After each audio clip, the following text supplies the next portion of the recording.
Hi everyone, my name is Amy, and today I'm here to talk about how we turn OmegaCryl yarn into full and fluffy pom-poms. OmegaCryl is an acrylic yarn made of ultra-thin strands. These fine strands create a pom-pom that is dense and full while still being light and fluffy. And because the OmegaCryl yarn strands are wound 3 together, we can work with these really thin strands in a very efficient way.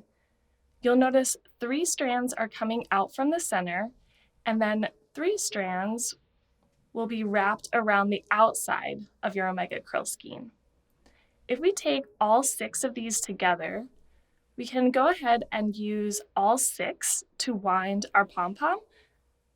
This makes creating the layers of our pom-pom a lot faster and more efficient. The materials we'll be working with today are OmegaCryl yarn, a cardboard winding tool that comes with our pom-pom kit, or if you have a loom tool, we always recommend that one as well. So either one will be your winding tool. You'll need a strong string.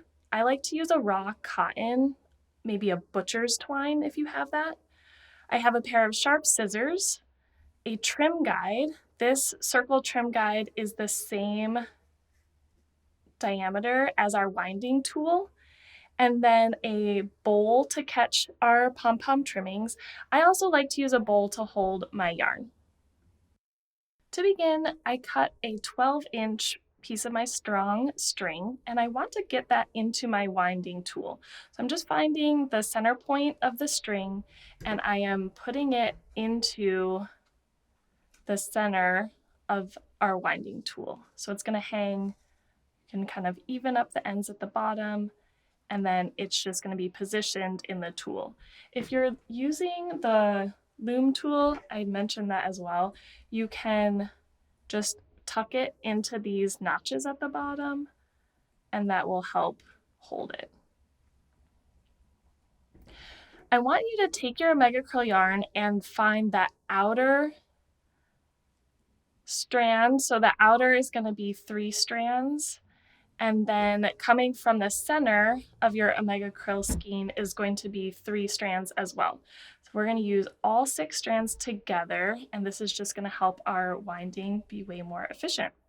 So I've got all 6 strands. I'm going to start by holding it at the bottom of my tool and wind. I like to wind away from me. It really doesn't matter which way you wind. It's going to be hard for me to count while I talk. I like to use this bowl to hold my yarn so it's not falling all over the table. It's going to be hard for me to count while I talk, but I'm going to encourage you to do 100 rotations with all 6 of the ultrafine strands of the OmegaCryl yarn. When you're winding your pom-pom, you want to keep your winds nice and loose. If they're too tight, they could compress the tool and make the pom-pom difficult to get off. If you keep them nice and loose, it's going to help you have a larger pom-pom and a fuller, fluffier one. If you want to make a smaller pom-pom, it would be less rotations. If you want to make a larger pom-pom, the pom-pom diameter can only go as wide as your tool. So if you want to make a larger pom-pom, get a wider tool or cut a wider piece of cardboard.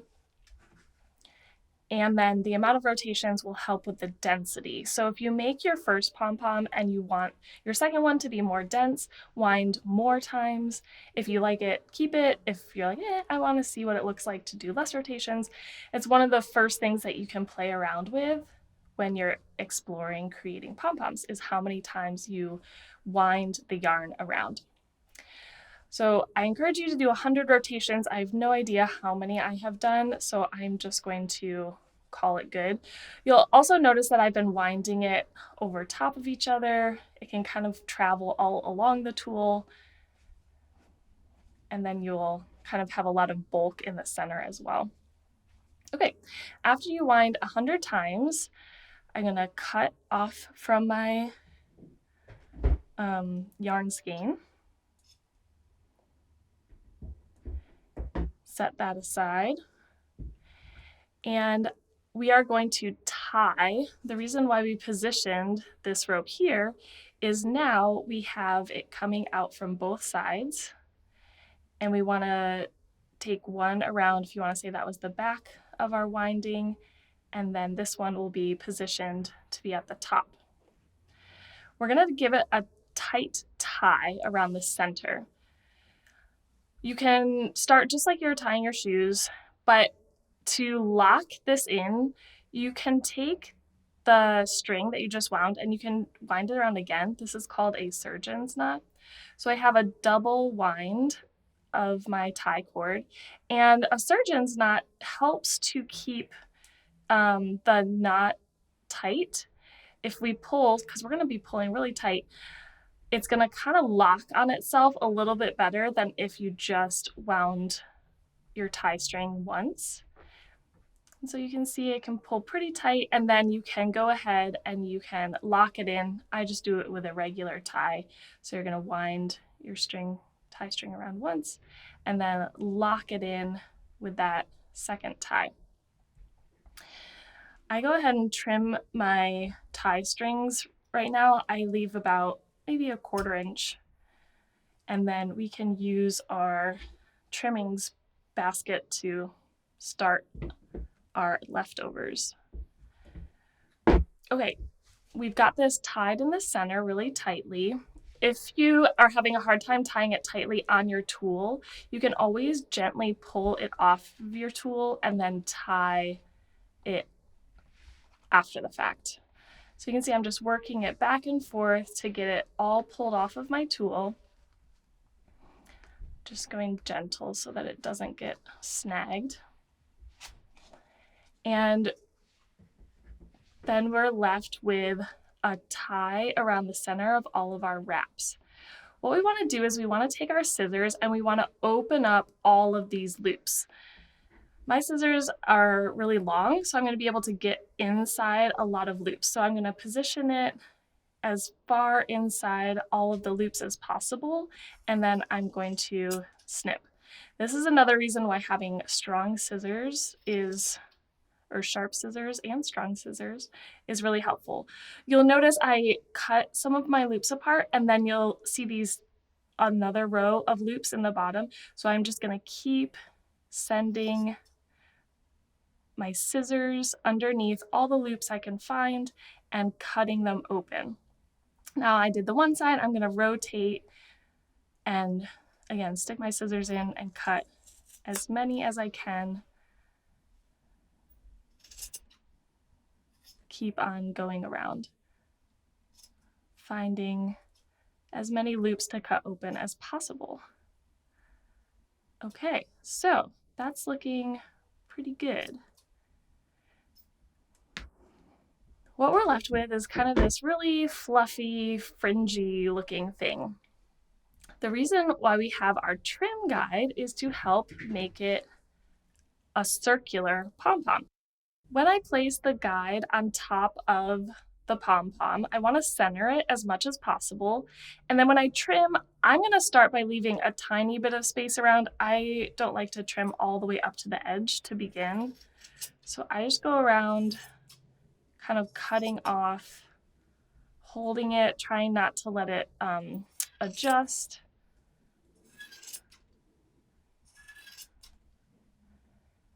And then what you'll want to do is you'll want to keep rotating it to try to make it round from every direction. So we can flip this over, we can move our template. Again, we're trying to make sure that everything stays really centered around that center tie cord.